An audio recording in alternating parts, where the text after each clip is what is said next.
Les trois frères. Il était une fois qu'il y avait trois frères. Ils étaient les âges suivants, 15, 19 et 21. Une journée, ils se promenaient dans une rue au crépuscule quand le plus vieux a dit au plus jeune: Qu'est-ce que tu veux être quand tu seras grand? Il a répondu: Je veux être le président de notre nation. En réponse, le plus vieux et l'enfant du milieu ont commencé à rigoler. Le plus vieux a dit: Dans tes rêves, Jean-Paul, d'abord tu dois obtenir des notes meilleures qu'un D. Jean-Luc, l'enfant du milieu, a commencé à se moquer aussi à Jean-Paul. Il a dit: Et aussi, tu ne veux pas jouer à des jeux vidéo tous les jours comme tu fais toujours. Il faut que tu te concentres sur tes études si tu veux une chance de réussir dans la vie. Le plus vieux, Jean-Pierre, a commencé à parler à nouveau. Étonnamment, Jean-Luc et moi avons aussi ce rêve, mais nous nous mettons dans une bonne position pour réussir. Tu ne fais pas ça, donc tu dois te mettre en position pour réussir. Aussi, tu agis comme un trou de cul devant tout le monde. Jean-Paul a répondu en colère: Au moins j'ai une petite amie, contrairement à vous deux. Juste après avoir dit ça, Jean-Pierre a crié: Casse-toi, tu ne respectes pas les femmes de tu. Je ne sais pas comment Jeanne t'aime. Il est une idiote pour t'embrasser. Personne ne t'aime, même pas maman et papa. En similitude, Jean-Luc a dit: Tu es la raison pour laquelle maman et papa doivent obtenir un divorce. Ils ne t'ont pas encore dit, mais ils nous l'ont dit. Tous les jours, ils se plaignent de toi et comment tu penses que tu es mieux que tout le monde. Il continuait à se promener dans la rue quand le diable était apparu dans les bois. Les trois frères continuaient à parler jusqu'au diable parle d'une voix sévère: Personne ne va dans mon territoire. Allez-vous-en avant qu'il y ait des problèmes. Attendez-vous, s'il vous plaît.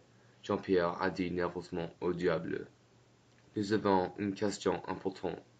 Le diable a répondu: D'accord, dis-moi ta question. Jean-Pierre a dit: Nous voulons toutefois devenir président un jour, mais évidemment, seulement un d'entre nous peut le faire.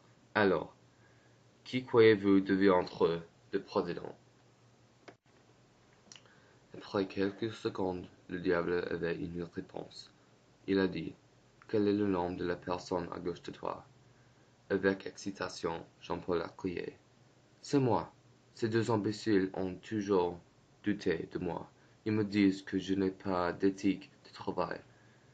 Et aussi, ils me disent que mes parents me détestent, mais personne ne m'a donné une chance. Vous devez être de mon côté. Mais après ça, Jean-Luc a dit: Jean-Paul ne sait pas de quoi il parle. Il est délirant. Et vous aussi, qui êtes-vous pour dire qu'il deviendra le président? Vous êtes continué à parler et vous n'aimerez pas le résultat, le diable a dit. Quand Jean-Luc a dit une autre phrase, le diable l'a électrocuté avec un éclair, et il est mort. Le corps de Jean-Luc était allongé sur le sol quand la pluie a commencé à tomber. Le ciel était maintenant noir. Des éclairs brillaient au loin. Des arbres se déplacent rapidement avec le vent. Jean-Paul et le diable étaient debout d'un côté du cour, pendant que Jean-Pierre était debout sur le côté opposé. Soudainement, le visage de Jean-Pierre se tournait en colère. Les larmes coulaient lentement de ses yeux et ses poings étaient serrés. Regardez ce que vous avez fait, il a crié. Était-il nécessaire de tuer mon frère? Qu'est-ce qu'il t'a fait? Oui, rien. Et toi aussi, Jean-Paul. Qu'est-ce que Jean-Luc t'a fait? Encore rien. Tu es le pire frère de tout le temps. Je souhaite que le diable te tue maintenant. Tu es le plus éloigné d'un président. Ah! Le diable a crié. Arrête de crier après lui. Je ne le connais pas encore, mais il agit beaucoup plus nature que toi. Il n'agit pas comme un bébé. Jean-Pierre est devenu très défensif. Vous attendez que je sois calme après que vous avez tué mon frère? La vie ne vaut pas la peine d'être vécue si l'on ne peut exprimer ses émotions. Vous êtes tous les deux des monstres. Je ne veux pas vivre dans un monde où Jean-Paul est le président. La vie devrait être pleine de bonheur et des moments de plaisir. Pas de gens qui veulent que tu sois mort. Le diable a répondu. Alors veux-tu être tué aussi? Jean-Pierre a dit. Oui, s'il vous plaît. Alors, je n'ai pas à souffrir à travers la douleur du monde. Jean-Paul, serais-tu plus heureux si j'étais mort? Jean-Paul a répondu immédiatement. Plus que jamais. Juste après, le diable l'a tué et Jean-Paul a vu le corps de son frère par terre. Il a réalisé qu'il était un frère horrible.